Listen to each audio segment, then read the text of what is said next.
You are listening to Proof Text, a Glossa House podcast exploring Scripture and all things related to it. New episodes are released daily. For more information, check out glossahouse.com and subscribe to our channels on Spotify and YouTube. Welcome and enjoy.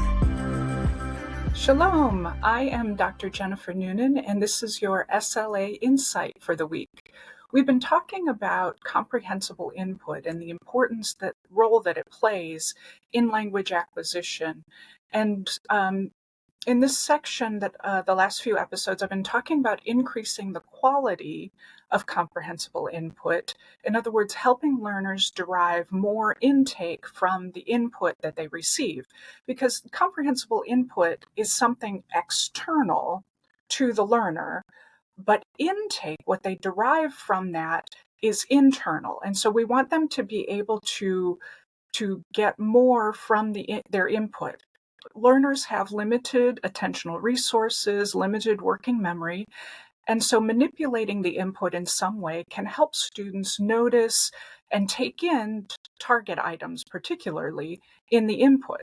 Now, in previous episodes, I talked about input enhancement and input flood as two methods of promoting more intake from the input. In this episode, I'm going to introduce, that is, I'm going to give you a brief overview of processing instruction, including structured input. This is a more complex concept, and so I'm going to spend a couple episodes, several of them actually, to kind of break that down. But today, I'm just going to give you a big picture overview of what processing instruction is. And in future episodes, I'll break it down a little bit more and get into more practical how you would apply it, how to use it. So to start with, processing instruction is something that came about in the early 1990s from the research of Bill Van Patten and Teresa Cadierno.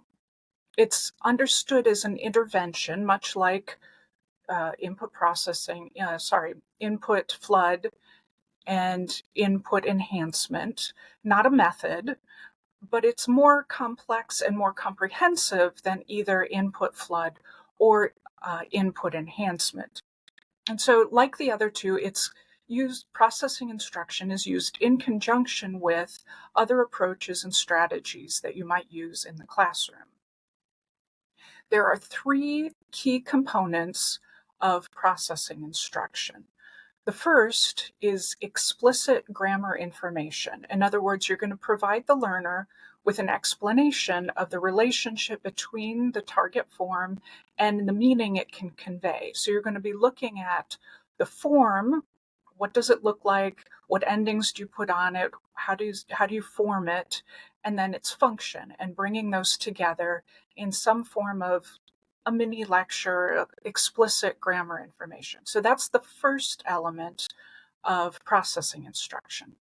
The second element, and this is fairly unique to processing instruction, is that you're going to give the learners information about their default processing strategies, showing them how their natural processing may not work to their benefit. So you're educating the learners on how to learn effectively. And this is predicated on previous research that indicates that learners have certain default processing strategies, and some are less efficient or effective.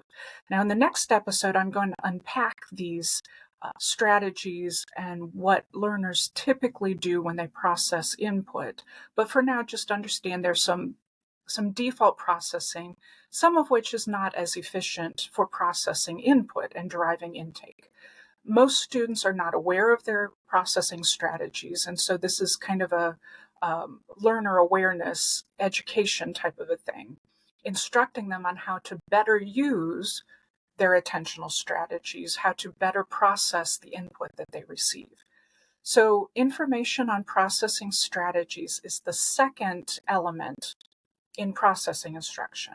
The third, and by far the most important, and subsequent research after the 1990s, the initial research done by Van Patten and Cadierno, they continued to do research on this approach and have found that the structured input activities, that is the third element in processing instruction, are by far the most important. input. And these activities are specifically designed to give the learner the opportunity to process the form in the input in a controlled situation so that these form meaning connections can be made stronger.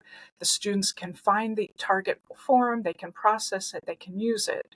And the activities are specifically designed to move students away from their inefficient processing strategies. And in future episodes, after discussing the processing strategies, I'm going to talk about how you create structured input activities. And I'll be working through 6 guidelines that are made for how to create good structured input activities that really target the learner's ability to process the input, to use it, and to derive more intake from their input. So, by way of conclusion, this was just an intro to this idea of processing instruction. Structured input activities in the context of processing instruction is one more way to help students derive more intake from the input that they receive, like input enhancement, like input flood.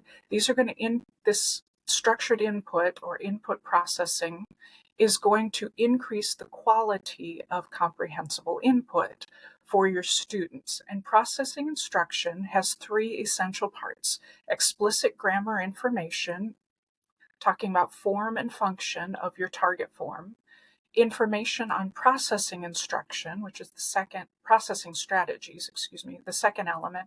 The third element, and most important, are the structured input activities, which give the learners the opportunity to practice making form meaning connections in a controlled situation.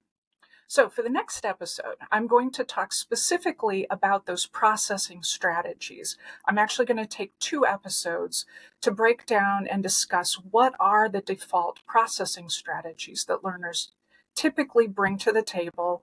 And those are going to form the basis then of how we develop the structured input activities that are used at the end of processing instruction.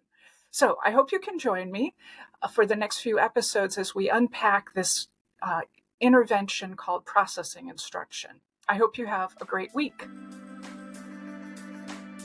Interested in growing your ancient language skills but not sure where to start? Glossa House can help.